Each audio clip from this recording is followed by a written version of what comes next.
अस्सलामु अलैकुम नाजरीन, आज हम आपको कब्र के अजाब का एक सच्चा वाकया सुनाएंगे।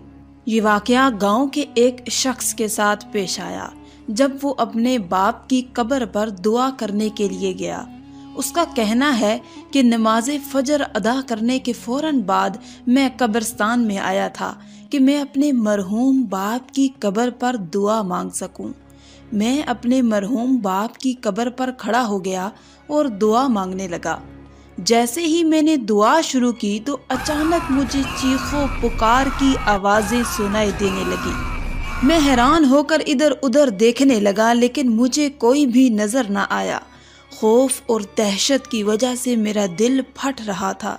मुझे ऐसे लग रहा था जैसे चीखों पुकार की आवाज कहीं नजदीक से ही आ रही है।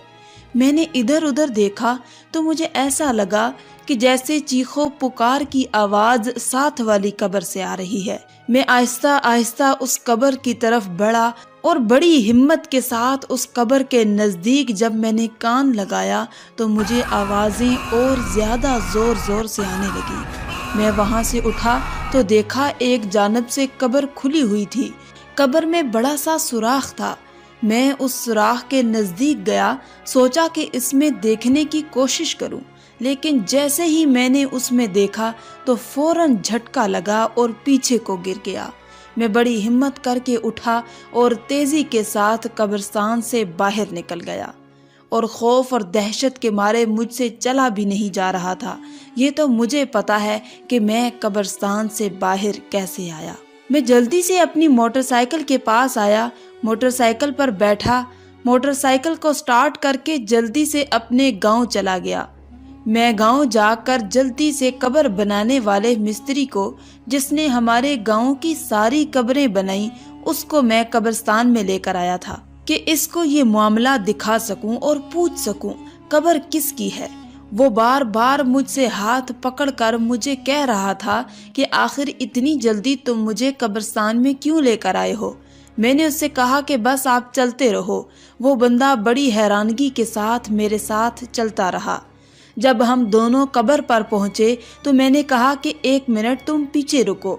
मेरा गुमान था कि अभी भी कब्र से आवाजें आ रही होंगी, लेकिन जब मैंने कब्र को कान लगाकर देखा तो कोई किसी किस्म की आवाज नहीं आ रही थी। फिर मैंने उसको बताया कि सुबह नमाज फजर के बाद मैं फौरन कब्रिस्तान में आया। जैसे ही अपने बाप की कब्र पर दुआ मांगना शुरू की तो मुझे खौफनाक आवाजें आने लगी। मैंने इधर उधर देखा, कोई नजर नहीं आया तो मैं इस कब्र की तरफ बढ़ा तो इस कब्र से मुझे बहुत खतरनाक और खौफनाक आवाजें आ रही थी। क्या आप जानते हैं कि ये कब्र किसकी है? उसने बताया कि ये कब्र हमारे गांव के एक सरदार की है जो बहुत ही जालिम इंसान था, और सबसे बड़ी बात कि ये बंदा सूद का कारोबार किया करता था और लोगों पर जुल्म सितम किया करता था, लोगों को सूद पर कर्ज दिया करता था। तो मैं समझ गया कि कब्र से जो आवाजें आ रही हैं यकीनन सूद का कारोबार करने की वजह से अजाब मिल रहा है। नाजरीन, अल्लाह ताला कभी कभार इंसान को ऐसे वाकयात रोनुमा करा देता है ताकि इंसान उससे इबरत हासिल करे और गुनाहों से बच सके।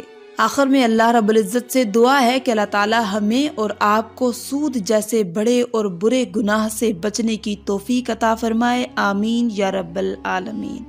आज की इस वीडियो में था बस इतना ही।